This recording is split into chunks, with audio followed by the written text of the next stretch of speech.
അമ്മ എന്നെ മറന്നാലും ആ സ്നേഹത്തിൽ നിന്നകന്നാലും അമ്മ എന്നെ മറന്നാലും ആ സ്നേഹത്തിൽ നിന്നകന്നാലും അജഗണങ്ങളെ കാത്തിടുന്നവൻ എനിക്കായി തിരഞ്ഞിടുന്നു. എന്നെ ഓമനയായി കരുതുന്നു.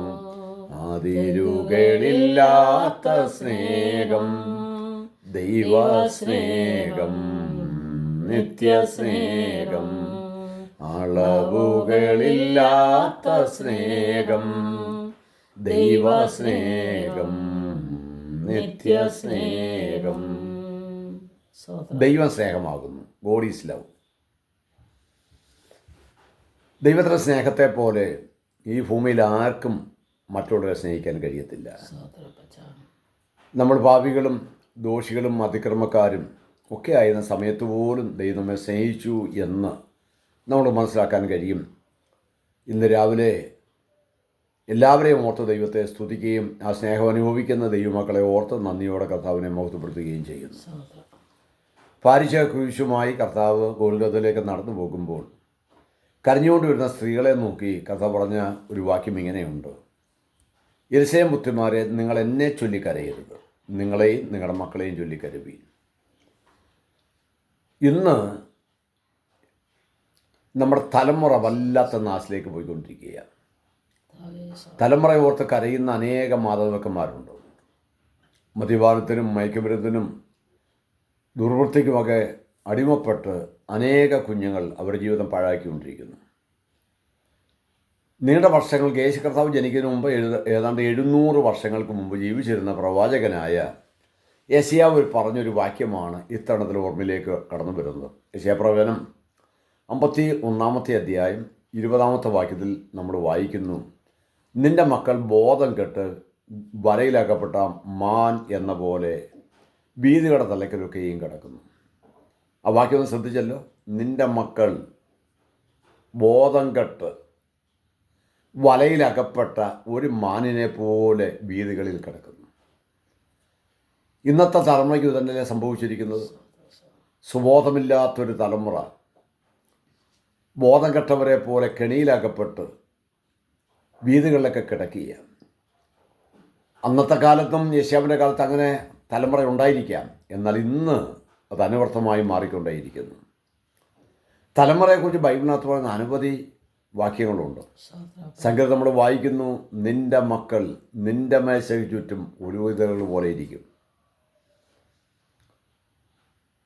അതോടൊപ്പം തന്നെ പറയുന്നു: നിന്റെ സന്തതി ഭൂമിയിൽ ബലപ്പെട്ടിരിക്കും, നേരുള്ള തലമുറ അനുഗ്രഹിക്കപ്പെടും, ഐശ്വര്യവും സമ്പത്തും അവരുടെ വീട്ടിലുണ്ടാകും, അവരുടെ നീതി എന്നേക്കും നിലനിൽക്കും. സദൃശവാക്യം എഴുതുമ്പോൾ ഞാനിവിടെ ശലോമോൻ പറയുന്ന അനവധി വേദവാക്യങ്ങൾ ശ്രദ്ധിക്കുക. ഭോഷനെ ജനിപ്പിച്ചവന് അത് ഖേദകരണമാകും, മൂഢൻ്റെ അപ്പന് സന്തോഷമുണ്ടാകുകയില്ല. ബാലൻ നടക്കേണ്ട വഴിയിൽ അവനെ അഭ്യസിപ്പിക്കുക, അവൻ വൃദ്ധനായാലും വിട്ടുമാറുകയില്ല. ബാലന് ശിക്ഷ കൊടുക്കാതിരിക്കരുത്, വടി കൊണ്ടടിച്ചാൽ അവൻ ചത്തുപോകുകയില്ല. വടി കൊണ്ടടിക്കുന്നതിനാൽ നീ അവൻ്റെ പ്രാണനെ പാതാളത്തിൽ നിന്ന് പിടിപ്പിക്കും. എത്രയോ അർത്ഥവത്തായ കാര്യങ്ങളാണ് നമ്മൾ തിരുവനന്തപുരത്ത് കാണുവാനായിട്ട് കഴിയുന്നത്.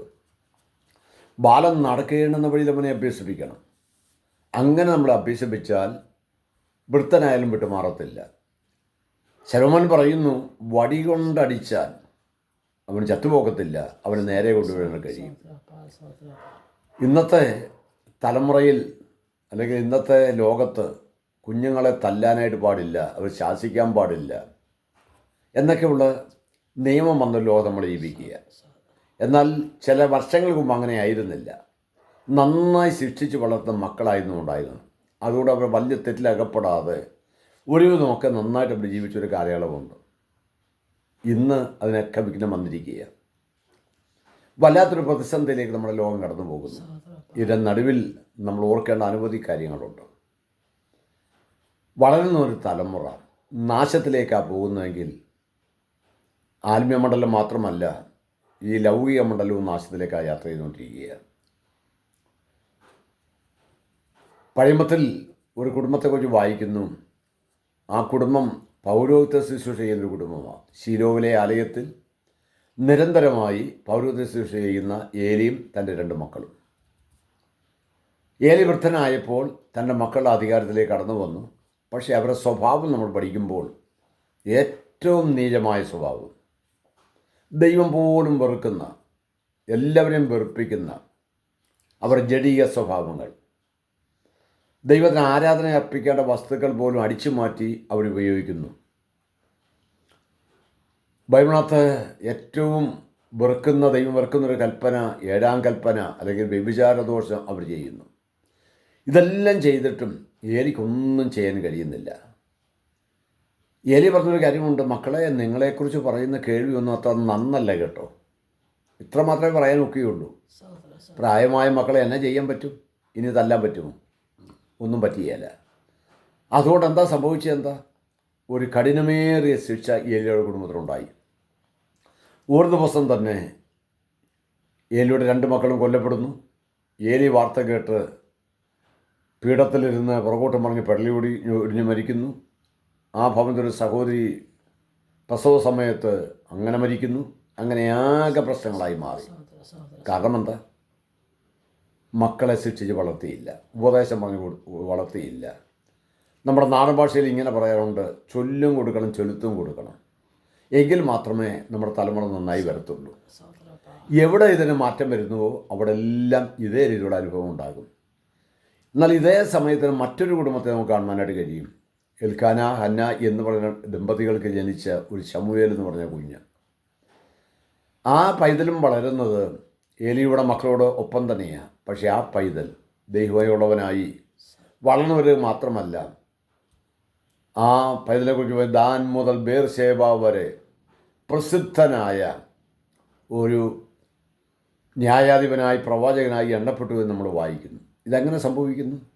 അവൻ്റെ അമ്മ ചെറുപ്പത്തിലെ അവന് വേണ്ടി പ്രാർത്ഥിക്കുക മാത്രമല്ല, അവനെ ഉപദേശിച്ച് വളർത്തി.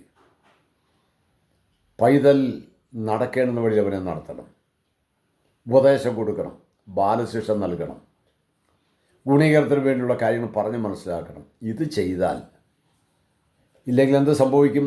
ബൈബിളിനകത്ത് വായിക്കുന്നു, നീതിമാൻ്റെ അപ്പൻ ഏറ്റവും ആനന്ദിക്കും, ജ്ഞാനിയുടെ ജനകൻ അവന് സന്തോഷിക്കും. നിന്നെ അമ്മയപ്പന്മാർ സന്തോഷിക്കട്ടെ, നിന്നെ പ്രസവിച്ചവൾ ആനന്ദിക്കട്ടെ. മകനെ, നിൻ്റെ ഹൃദയം എനിക്ക് തരിക, എൻ്റെ വഴി നിൻ്റെ കണ്ണിമ്പമായിരിക്കട്ടെ. എന്നിട്ട് പറഞ്ഞു, മകനെ, തേൻ തിന്നുക, അത് നല്ലതല്ലോ, തേൻ കെട്ട നിൻ്റെ എണ്ണാക്കിനത്ര മധുരം.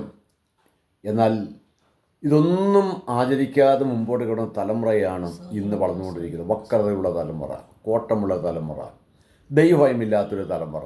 ഈ തലമുറ വല്ലാത്തൊരു അന്ത്യത്തിലേക്ക് നീങ്ങിക്കൊണ്ടിരിക്കുകയാണ്. പ്രിയരെ, വളരെ കണ്ണീരോടെ പ്രാർത്ഥിക്കേണ്ട അവസരമാണ്. നമ്മുടെ തലമുറയെ ഓർത്ത് നമ്മൾ പ്രാർത്ഥിക്കുക. നശിച്ചുപോകുന്ന ജനത്തിന് വേണ്ടി നമ്മൾ മധ്യസ്ഥ അണയ്ക്കുക. ആമേൻ.